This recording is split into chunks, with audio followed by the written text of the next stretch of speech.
Aurore. Bonjour Céline. Alors je suis ravie de te retrouver, surtout en cette période un petit peu plus festive qui s'annonce. Et on ne va pas déroger à la règle, mais on va aborder un sujet évidemment incontournable des fêtes de fin d'année, c'est le champagne. Alors, on Oui, connaît très bien le champagne, on en boit certainement régulièrement, surtout lors de ces fêtes de fin d'année, mais qu'est-ce que le champagne? Connaît-on vraiment le champagne, Aurore? alors c'est une bonne question parce que c'est vrai que le Champagne, tout le monde connaît. Alors on sait que c'est une zone géographique bien délimitée, le Champagne. C'est un vin et une zone géographique dont la réputation ne sont plus à faire. Mais malgré tout, d'un point de vue terroir, je pense qu'il y a encore beaucoup de choses à découvrir. De même que la vinification et l'élaboration d'un champagne, c'est une question qui revient souvent. Comment on fait du champagne? C'est pas comme un vin tranquille, à l'opposition d'un vin effervescent, d'un lait vin tranquille que l'on déguste d'habitude. Donc, je pense qu'il y a beaucoup, beaucoup de choses à dire sur le champagne, en fait. Et le champagne existe depuis très très longtemps, non? 1927. Le Ah oui, champagne, c'est... l'appellation là alors. Oui. Oui. Ah oui, oui, Mm. oui. Alors, il y a toute une histoire, hein, ça Oui, remonte à des siècles en arrière, oui, évidemment. oui. C'est vraiment une histoire très, très complexe. Et alors, juste pour te citer un petit élément, Pasteur a joué un rôle très important quand il a découvert les levures et les sucres qui permettent la fermentation et la prise de mousse dans le champagne. Alors ça, ce n'est qu'un élément parmi tant d'autres. Si je te fais tout l'historique, je pense qu'on en a pour un petit moment. En On en fera revanche, peut-être un spécial, mais on en fera peut-être un pas spécial. aujourd'hui. Ça peut être une très très bonne idée, ça. En revanche, si on remonte un petit peu dans l'histoire un peu plus carrée de la Champagne, on va commencer en 1927. Et en 1927, on a eu à ce moment-là la première délimitation de la Champagne d'un point de vue viticole, de la Ok. zone géographique que l'on peut considérer pour faire du champagne. Donc, à savoir que en Champagne, nous avons 3 cépages qui sont autorisés, du chardonnay qui est un cépage blanc, du pinot noir et du pinot meunier. Ce Ok. sont les 3 cépages qui vont rentrer forcément dans un assemblage de champagne. Donc l'histoire elle a commencé en 1927, c'est vrai que ça date, c'est quand même une des premières régions qui a commencé à cadrer un petit peu l'élaboration et la zone géographique pour produire le champagne. Seulement, il y a eu un problème, si je peux dire, ou une crise en tout cas, entre 1931 et 1935, car là, il y a eu une surproduction. Et donc, les prix du raisin se sont effondrés. Et les vignerons ont dû un petit peu réagir, trouver des solutions. Et c'est à ce moment-là qu'en plus de cette délimitation géographique, ils ont créé le premier cahier des charges qui, à ce moment-là, réglementait à la fois la taille des vignes, le rendement que l'on peut utiliser, le degré d'alcool que l'on va pouvoir avoir, la deuxième fermentation qui doit se faire en bouteille. Autant de petits éléments qui, petit à petit, ont convergé vers le cahier des charges actuel de l'élaboration d'un champagne. Et comparé aux autres, en France, aux autres zones géographiques viticoles, est-ce que c'est une grande région, une petite région? Qu'est-ce que ça prend comme place? Ah oui, c'est quand même C'est une grosse une région? région viticole qui est quand même relativement Oui, grande. On peut comparer la Champagne, tout comme on a des grosses régions qui vont être Bordeaux, qui vont être la vallée de oui, la Loire, la Provence, c'est ça. la vallée du Rhône aussi. Donc c'est une très grande région viticole. Pour la situer, je pense que tout le monde peut voir à peu près où c'est, mais on est à peu près à 150 km de Paris. Et il faut Oui, savoir que la Champagne elle-même se divise en 4 zones géographiques qui ok. vont chacune avoir eh bien, un impact différent sur le vin parce que si l'on est plus au nord ou plus au sud de la Champagne, on n'aura forcément pas le même ensoleillement, pas la même latitude, on n'aura pas la même pluie, la même quantité d'eau que les vignes vont recevoir. Tout ça va jouer aussi sur la culture de la vigne. Donc, juste pour te les citer, la région Oui, qui va être la plus au nord de la Champagne, ça va être, on appelle cela la montagne de Reims. ok. En dessous, en fait, elles sont alignées, hein, ce sont 4 régions Ah qui oui, sont alignées. Juste en dessous, on aura la côte des Blancs et la côte de Cézanne. La troisième zone qui va être la vallée de la Marne et la dernière, juste au nord du Beaujolais, au nord de Lyon, si tu veux, on va mhm. être sur la côte des Bars. Et tout ça va vraiment avoir un gros impact aussi sur la dégustation et sur la vinification. Oui, c'est effectivement entre le nord et le sud, je peux déjà imaginer la différence de température déjà. Rien que ça, on va avoir un climat Oui, beaucoup plus septentrional au oui, nord, oui. donc beaucoup plus froid. Au milieu, on va avoir un climat qui sera un petit peu plus océanique, donc on aura déjà un petit peu plus d'eau. un apport Oui. en eau. Et dans la partie sud, on aura un climat qui sera un peu plus continental, avec un ensoleillement beaucoup plus important aussi, des températures qui seront un petit peu plus élevées, des terroirs bien évidemment qui ne sont pas les mêmes, des sols non plus qui ne sont pas les mêmes. Voilà. Et tout ça va influencer évidemment les saveurs qu'on va retrouver dans le champagne. Donc on n'en a pas qu'un évidemment, mais une multitude très certainement à découvrir. Oui. Mais on sait aussi que donc le champagne, c'est très... voilà, on sait qu'on utilise souvent le mot champagne pour citer un petit peu tous les effervescents, ce qui est une erreur, puisque le champagne, comme tu l'as dit, est une appellation d'origine contrôlée maintenant, donc ça ne peut s'utiliser que pour les vins effervescents de cette région, donc Oui. champagne. Et donc ça a aussi sa propre méthode, qui ne peut Ah pas oui. être, entre guillemets, reproduite ailleurs. Alors, c'est ce qu'on appelle la méthode champenoise. Donc, Oui, il y a différentes techniques aussi pour élaborer des vins effervescents. Là, la méthode en Champagne, c'est la méthode champenoise. Pour la décrire quand même un petit peu, assez brièvement tout de même, mais je crois que c'est important, on va partir d'un vin tranquille, c'est-à-dire d'un vin blanc normal, élaboré donc à partir de nos 3 cépages, chardonnay, pinot noir, pinot meunier. On peut utiliser un seul cépage. Il faut savoir aussi, Céline, j'y pense, que la Champagne est la seule appellation qui autorise l'assemblage d'un cépage blanc et d'un cépage rouge. ok, Donc, la le seule. chardonnay Ouais. étant du blanc, le pinot noir, le pinot meunier étant des raisins noirs, alors la chair est blanche, mais la peau est noire, la Champagne est la seule région qui autorise un assemblage de ces 3 raisins. Alors, on n'est pas obligé Ok, d'assembler les 3, on peut faire un 100% chardonnay, un 100% pinot noir, peu importe, mais on peut oui, aussi les assembler, et ça, ce sera à l'appréciation du vigneron. c'est ça. Donc, pour faire notre champagne, on va partir de ce vin tranquille au départ. Et après la première fermentation, on va ajouter ce que l'on appelle une liqueur de tirage. La liqueur de tirage, ça va être du sucre et des levures que Oui, l'on ajoute dans notre vin. Et ça va permettre une reprise en fermentation, une deuxième fermentation qui, elle, va se faire directement dans la bouteille. On va appeler ça la prise de mousse. La fermentation va repartir, ça va libérer du gaz carbonique, d'où cette prise de mousse. mhm, Et la prise de mousse, comme on a ajouté avec la liqueur de tirage, on a ajouté des levures. À un moment, ces levures vont mourir. Les levures mortes, là tu l'as déjà certainement vu, on va avoir les bouteilles que l'on couche. oui, Alors on a eu le l'occasion de le goulot voir. vers Hein. le Oui, bas, exactement. oui, Les levures mortes, petit à petit, on va remuer nos bouteilles. Alors en principe, on les tourne un quart de tour tous les jours, de façon à faire ah oui, descendre petit à petit toutes les levures mortes dans le goulot de la bouteille. oui, Quand toutes nos levures seront tombées dans le goulot, on va devoir dégorger la bouteille.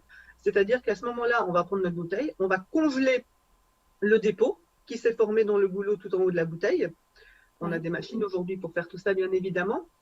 On va décapsuler notre bouteille et cela va permettre d'expédier toutes les levures mortes qui se c'est sont ça. accumulées dans le goulot.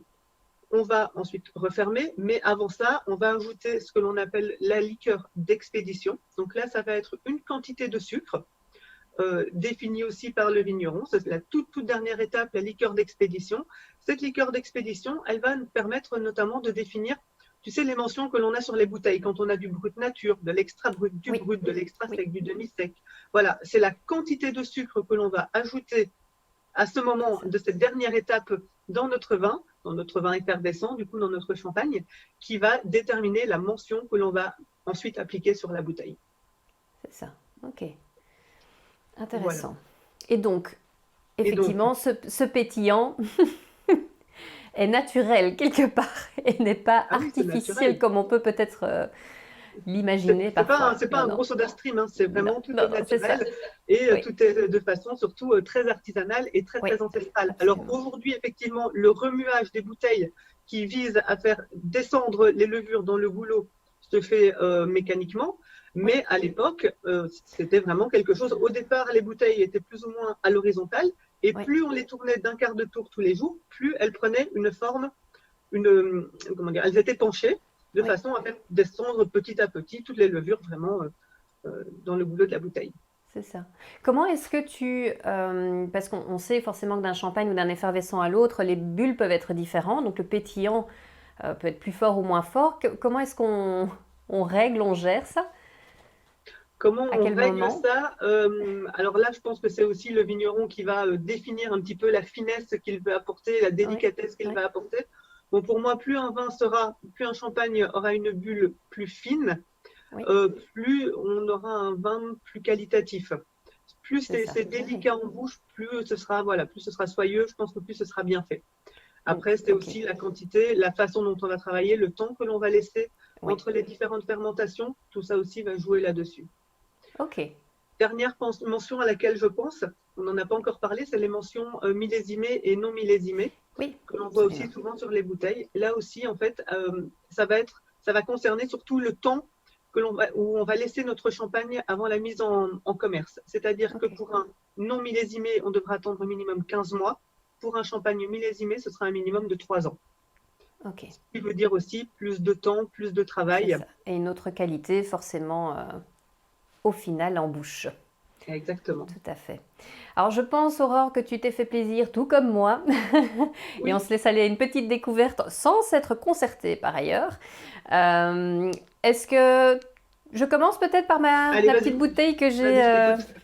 que l'on m'a conseillée, je vais le dire, je ne l'ai pas choisie délibérément.